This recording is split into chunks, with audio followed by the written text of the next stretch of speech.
Welcome back to TYT Sports. It's Friday in the studio, which of course means we're bringing on Andre Snellings to talk about basketball. There you can see Andre with the green headphones on, and it is on because Bill Simmons, not too long ago, made a list of the 10 records in the NBA that will never be broken. Well, one of those, very likely, according to at least 538, I believe a 73% chance that it will be broken this season. That, of course, is the Golden State Warriors, and they're chasing after the 72-10 Bulls. But as for the records themselves, we're going to start with the first half, and we're going to break them down because me and, or I should say, Andre and I are both in agreement for some of these that they could be broken. But the 5 that we got from a Reddit thread: Wilt's 50 per game scoring average, Wilt's 55 rebound game, singular game, Bill Russell's 11 rings, the Lakers' 33-game win streak, and George McGinnis's 422 turnovers in one season. Andre is a big fan of the Wilt versus Bill Russell argument. We have a couple Wilt and Russell records on there. Do you think of those, that either of those three will be broken, and of course the win streak and the turnovers? Honestly, I think the 3 Wilt and Russell ones are the ones that are least likely to be broken on this list. The 33-game win streak, I mean, that could have happened this year. Yes. You know, like the Warriors and the Spurs, between them, it's almost surprising it didn't. So I could definitely see that as one that could go.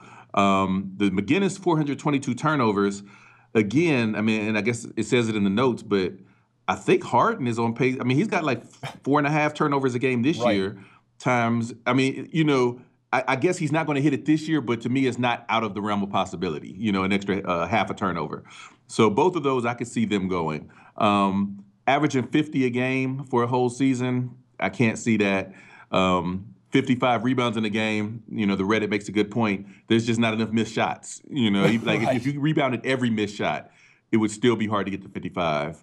Russell's 11 rings, you know, as the commenter said, Ori got to 7.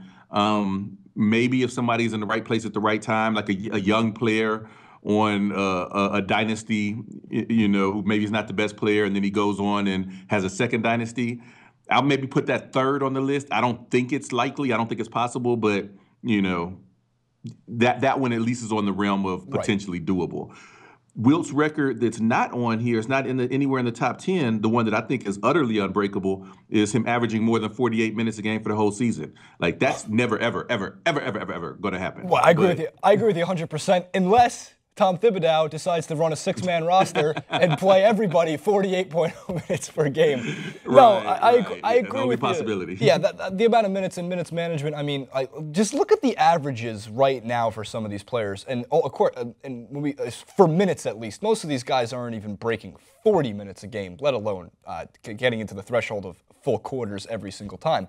But I also look at least historically in the last 20 years and more, Kobe Bryant averaged 35 points a game. Allen Iverson got close. But for the most part, your scoring champions are hovering 30.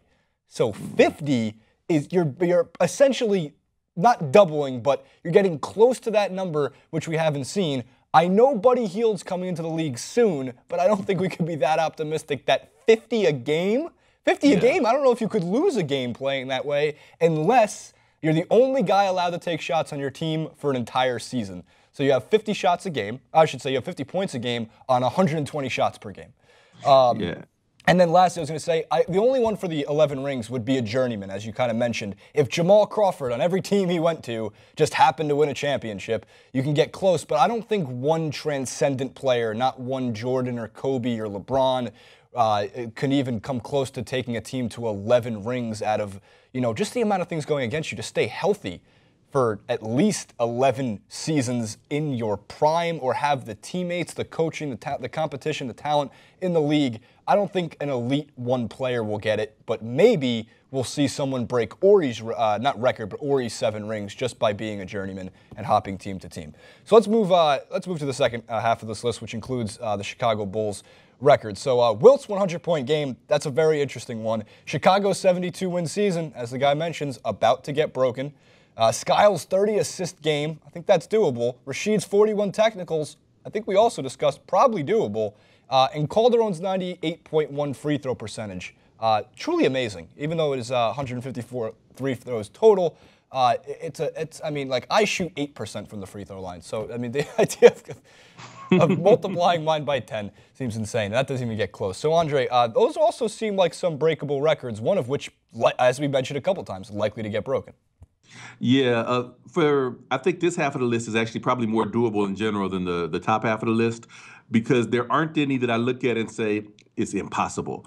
Wilt's 100-point game, I think it would take somebody that wanted to do it. Like, Wilt wanted to score 100 that game. Right. The team fed him. Kind of the same way that when Kobe decided he really wanted to go for those points, he got 81. If for whatever reason, what was it, David Robinson, he needed points for a scoring title on the last day of a season one year, and he ended up with like 70 points or something like that.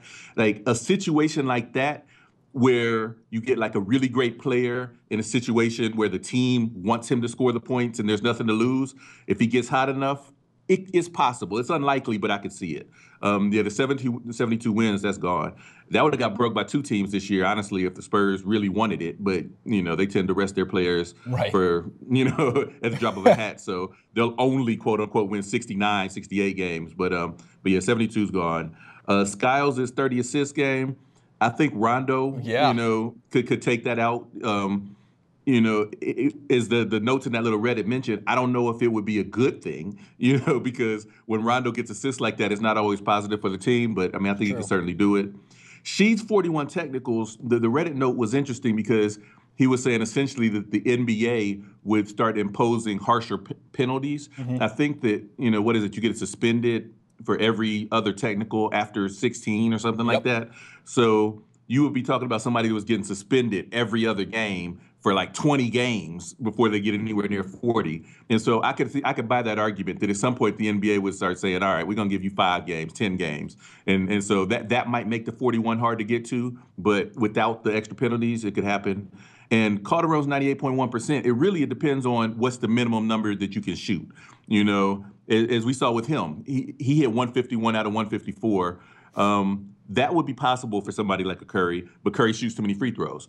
But if you have a player who's a three-point, a shooter specialist, and he doesn't get fouled all that often, I mean, it's possible. It's more likely than that 48 minutes a game from Wilt. I was going to say, if the minimum was 100 free throws, 99 out of 100 spread out of the course of 82 games, I think is doable. I think if not, it will be close, like 98, but we'll probably see another 96% free throw shooter. If Jamal Crawford only went to the line, 100 times a year, he could come close to doing it at least back. Why is this the second Jamal Crawford reference I've made in this one clip? He is on your mind. Yeah, man. You know why? I just watched like one of his Ball is Life mixtapes, and it's awesome.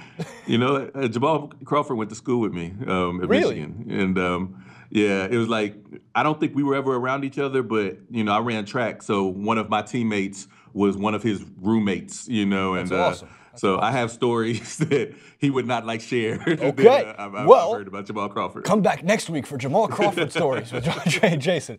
But moving on from Jay Crossover himself, I was going to say the technicals, again, it seems like the NBA would work against you.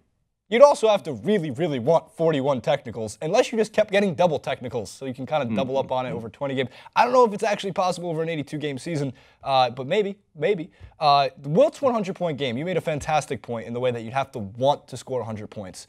I think there's only one other situation where it could happen. In, let's say, a playoff atmosphere or a game that is needed to be won for whatever implications in the standings towards the end of a season, the game has to be close. If Curry or Thompson, the two guys that come to mind when it comes to scoring a 100-point game, or like a Kevin Durant or James Harden, these guys that can score at will, if it's a 30-point blowout, no coach is going to keep you in after you get to your what? Sometimes you'll see they'll be at 58. All right, get your 60th point, and then you're sitting for the fourth quarter. You're not just going to go out and play for no apparent reason if we don't need you to.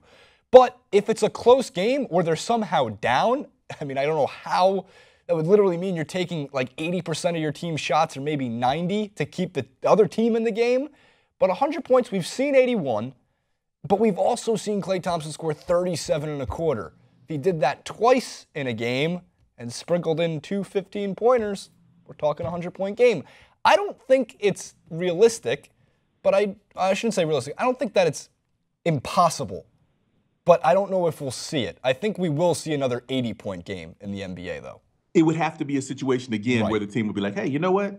He's got a shot at history. Let's feed him and see what happens, you know? But it is exceedingly unlikely, I mean, for obvious reasons, or else it wouldn't be on this list. It's only 33 three-pointers in a game and 1 4-point play. We're not talking. True. It's not that hard. Just get hot. Get hot from deep. Who's going to stop you? I was watching that 37-point game live action, and that was the third quarter when it happened. If that would have happened in the first quarter, different story. I mean, there was no way. I was watching that like, this is impossible, but it wasn't. He just kept doing it. Even after the whistle, he would just throw up a shot, it would go in. So if he gets that hot, you know, that's why you never know. And you mentioned too, if it was the first quarter, let's say he goes in the half with 50, they're got to be thinking you can get Kobe's 81. Like, and that's in one game, Klay Thompson in one half, 31 points, 32 points. If you feed him, it's very doable. I remember Kobe's 81-point game like it was yesterday, and I remember the news that circulated for weeks afterwards.